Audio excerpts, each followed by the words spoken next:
Hello and welcome to Antinatalism this week. Now, this week we have quite a few child-free events and also some antinatalist events. So let's have a look at them.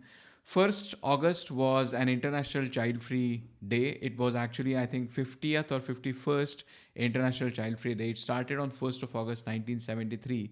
So quite a long way it has come. And now on 4th of August, which is today when I'm recording this video, there is going to happen a child-free convention, which is going to be live streamed at 10 a.m. EST. So by the time you're seeing this video, that convention might have happened. If I get a link to the recording of that convention, I will include that in the description. Along with that, there was a special meetup of Childfree India on 1st of August on International Child Free Day. And they cut a cake, which was a vegan cake for International Child Free Day. Now, the meetup was not special just because they cut a vegan cake.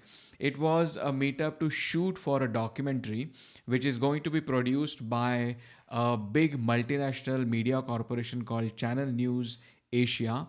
It is a big mainstream media outlet based in Singapore, and it operates and has viewers across many countries in Asia. If you look at the YouTube channel of Channel News Asia, they have like 2.5 million subscribers, and they want to produce a documentary on the theme of youth and future, and child freedom and antinatalism are two of the many other subjects that they want to cover in this documentary. So given the reach that this channel has, it is absolutely fantastic news that they're covering this. And the meetup was organized in Bangalore by Childfree India to shoot for this documentary. There were people who were interviewed for this documentary. Now, Childfree India as a group, I know, is a mix of many child-free people and antinatalist people, and there's a big overlap between the two. In fact, there were also people who were present in the meetup who had children but were sympathetic to antinatalists causes. So overall, fantastic meetup and fantastic news that they're going to have this documentary on this topic. The documentary is going to be an hour-long documentary, and among many other topics, as I said, child freedom, antinatalism, and also climate change are going to be covered, and the connection of these things together. So very good, exciting events to see. Now, Nimrod, who has already done European antinatalism tours, he is now doing the German tour. He's already done Hamburg, as you can see some of the photos on the screen. In the coming week, he is going to be in Bremen on 4th of August. On 5th, he would be in Münster. On 6th, he is going to be in Dortmund. 7th August, he is in Essen, and I'm sorry if I'm saying these names wrong. I don't know German, so I might be just butchering these names, so I'm sorry about that. But anyway, on 7th August, he's going to be in Essen. On 8th August, in Dusseldorf. On 9th August, in Cologne. And then finally ends the week on 10th of August in Frankfurt. All the way from Germany to New Zealand, we have a antinatalism meetup coming up in New Zealand, and this time in Auckland for the first time, as per the post that what they're saying. It's going to be on 10th of August, and it's going to be a meetup about antinatalism, talking about topics on antinatalism, and tentatively they say they might also do some outreach, hold some signs about antinatalism. So exciting to see that events all over the world are happening about child free and antinatalism. Now, talking about meetups, there had happened a meetup on 15th of April this year, which was organized by Victor Munoz under the organization called the Philosophy Club, and they discussed extensively on the philosophical and ethical aspects of antinatalism. The meetup was recorded, it was put on YouTube, and we had covered it in the episode of Antinatalism This Week that time. I will include the link of that Antinatalism This Week episode. You can check out what was discussed at the time. I had summarized that. Now, there was a follow-up event, the follow-up meetup, which happened on 28th of July. It was a 2-hour long discussion. The first of that hour has been put up on YouTube, and the entire 2-hour long discussion is available on the archive website. I'm going to include links to both of them in the description.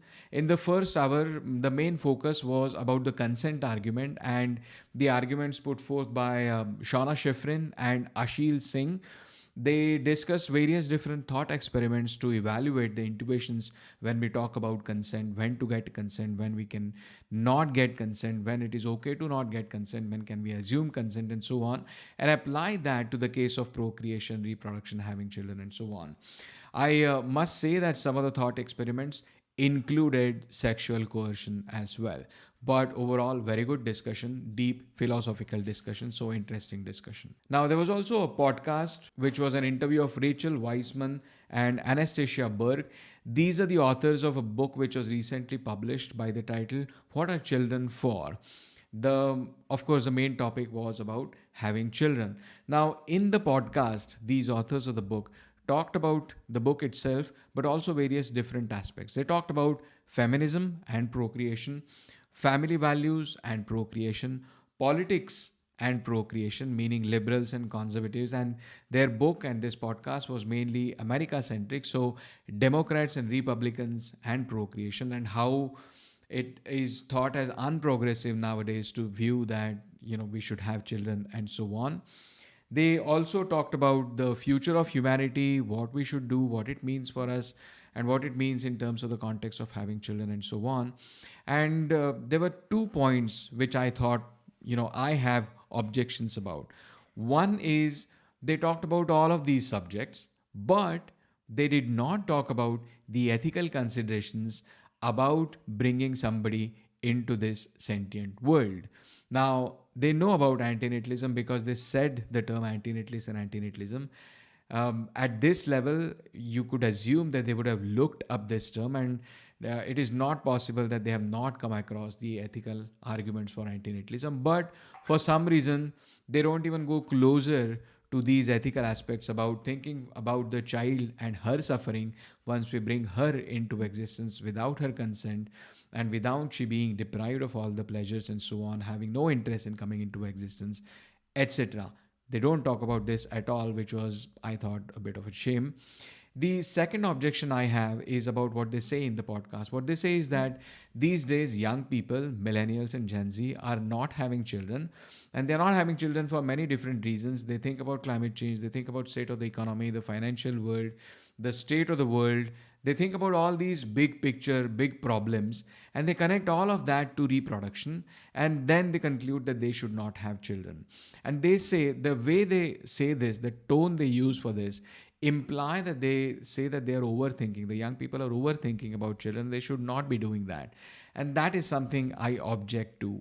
You can mention why people are not having children or are having children in a matter of factly tone, but when you utilize this tone of people are overthinking and they are connecting wrongly these all big problems to their problem of reproduction, I think that should be objected. So that was a podcast interview of Rachel Weissman and Anastasia Berg about the book What Are Children For? Now, there was also an episode, the fourth episode of Julio Cabrera's criticism of Benatar. We've already covered the first 3 episodes in the past episodes of Antinatalism this week. The fourth episode was, I thought, a little more interesting compared to rest of the 3. Now, the first 2 episodes, as we have seen, covered mainly about the style of writing of Benatar, the style of his philosophy, which is analytic philosophy, and also the way Benatar responded to his critics. The third episode, which we talked about in the last week's Antinatalism This Week episode, focused mainly on axiological asymmetry, which was chapter 2 of Better Never to Have Been.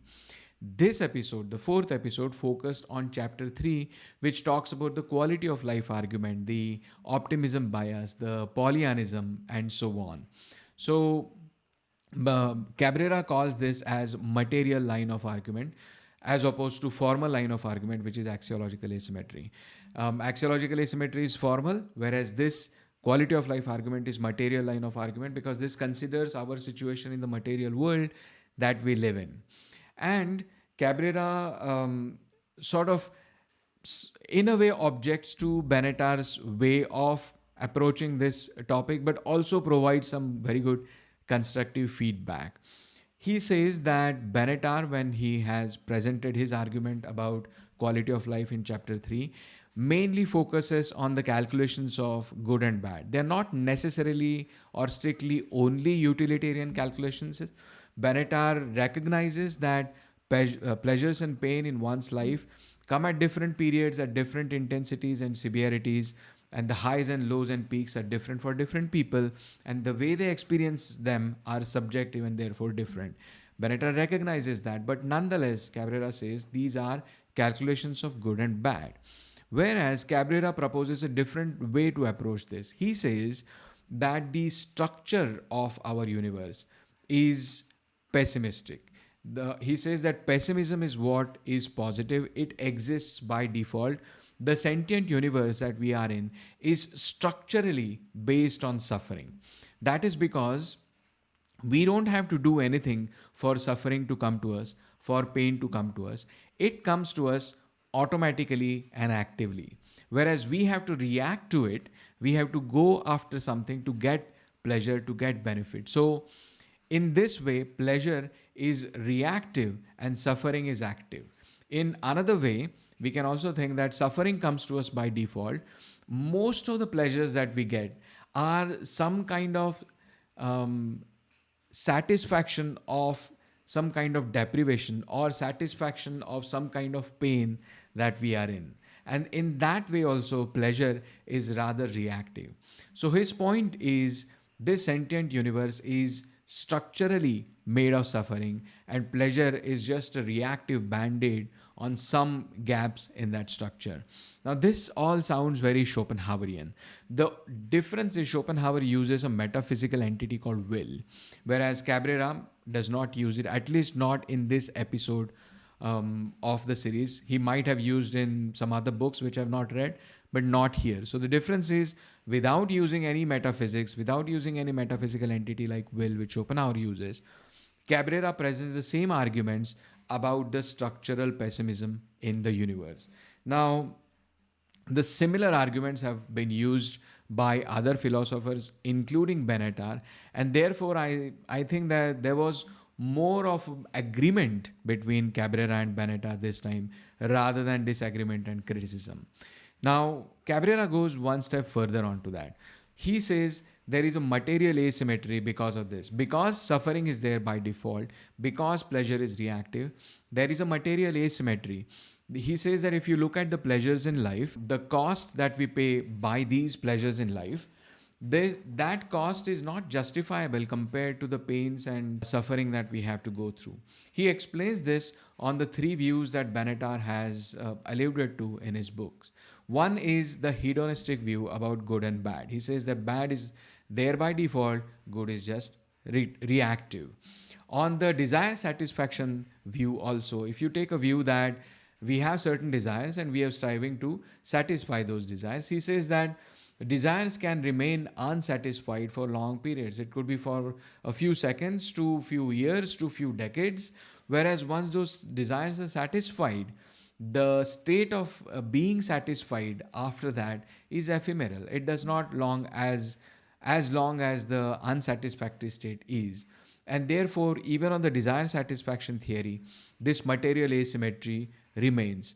Even on the objective list of goods, if we say that a view that we have these list of goods that we want to achieve, once that is achieved, we can say that our life is meaningful and successful. He says that this all can be done on a terrestrial level, but on a cosmic level, beyond humanity, on a cosmic level, life still remains meaningless. And in the face of that meaningless, all of this suffering seems to be futile and it even hurts more.